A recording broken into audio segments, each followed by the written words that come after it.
আমি একই সাথে হ্যাপি এবং আনহ্যাপি। দেখুন রেজাল্টে কেউ হ্যাপি, আপনারা কেউ হ্যাপি, কেউ কিন্তু হ্যাপি না। বাট একই সাথে ফুটবলে যে জোয়ার এসছে সেটাতে তো আমরা সবাই খুব খুশি না? সো সেদিন যে ফাইটিং স্পিরিট দেখেছি সেটা তো সবাই খুশি আমরা। So there are positive and negative. হ্যাঁ, আমি কখনোই এক বাক্যে এটা বলা খুবই ডিফিকাল্ট, এক বাক্যে বলা খুবই ডিফিকাল্ট। বাট আমি যদি ওভারঅল আমি যদি মনে করি যে আমাদের দলটার ইন্ডিয়ার এগেনস্টে যে পারফরমেন্স আমরা দেখেছি, এটা কিন্তু আমি আগেও বলেছি, আমার কাছে মনে হয়েছে ইন্ডিয়ার সাথে আমাদের জিতে উচিত ছিল, সেখানে আমরা ড্র করেছি। So result is not happy, এই সত্যি কথা। আমরা সিঙ্গাপুরের সাথে আমি মনে করি ন্যূনতম ড্র হওয়া উচিত ছিল, বাট সেটা হয়নি। So I am not happy there. হংকংয়ের সাথে আমাদের ড্র ডেফিনেটলি, আমি তো মনে করি জিতে উচিত ছিল। আমাদের ছেলেরা সেদিন যেভাবে খেলেছে, মানে আমি জানি না, আমি বাংলাদেশ দলকে এত ভালো কোনো খেলতে দেখিনি, মানে স্পেশালি সেকেন্ড হাফের লাস্ট পোর্শনটাতে যেভাবে তারা খেলেছে, ইট ওয়াজ ওয়ার্ল্ড ক্লাস, কোনো সন্দেহ নেই। বাট এগেন রেজাল্ট আমাদের ফরে আসে নাই। So there is always positive and negative. But again আমি যেটা বলি, আমি মার্কেটিংয়ের মানুষ, আমার কাছে রেজাল্টটা খুব জরুরি। সো রেজাল্টে তো কখনোই আমি বলি না কেউই খুশি না, আমরা কেউ খুশি না।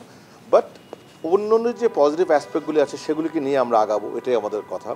সেই যাত্রায় যারা রেজাল্ট দিতে পারবে তারা থাকবে, যারা রেজাল্ট দিতে পারবে না তাদের নিয়ে কী হবে সেটা তারাই ভালো বুঝবে। বাট আমি আবারও বলি, অ্যাজ এ মার্কেটিং গাই আমার রেজাল্ট লাগবে, এটা আমার দাবি, আমার সম্মানিত সভাপতির কাছে, সম্মানিত কমিটি মেম্বারসদের কাছে, যে ডেফিনেটলি উই নিড রেজাল্টস। একজন হেড কোচ কিন্তু তার সাফল্যটা হয় তার রেজাল্টে। সো রেজাল্ট যদি আসে definitely it's positive for him. Desired result না আসলে ইট ইজ নট পজিটিভ, এটা তো আসলে কারো কিছু বলার নেই। But technical team, national team, national teams committee definitely তাকে প্রশ্নের ভিতরে আনবে, এটা তো খুবই স্বাভাবিক। এবং আমি sure as a professional coach উনিও সে ব্যাখ্যাটা দিবে। আমি তো আপনার আমি দেখছিলাম প্রেস কনফারেন্সে উনি কয়েকটা রিজনিং দেখেছে কেন কী করেছে। সো আমি শিওর ওই ধরনের লজিক ওনারা দিবে। বাট ওই লজিকে আমাদের ন্যাশনাল টিমস কমিটি কনভিন্স না, এটা তারা বুঝতে পারবে। সো এটা তাদের উপর আমি ছেড়ে দিব। বাট অ্যাজ এ হোল আমরা কিন্তু ক্যাজুয়াল আমরা অনেক আলাপই করি, বাট যখন প্রফেশনাল আলাপ হয় সেটা কনসার্ন কমিটিটাই করে।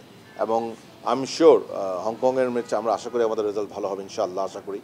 সো বাট যেটাই রেজাল্ট হোক না কেন ডেফিনেটলি তারপরে তো টিম যখন আসবে এইসব বিষয় নিয়ে ডেফিনেটলি বসা হবে, কনসার্ন লোকরা বসবেন, এবং আমি আশা করবো ইনশাআল্লাহ তারা সঠিক সিদ্ধান্ত, সঠিক দিক নির্দেশনা দেবে ইনশাআল্লাহ।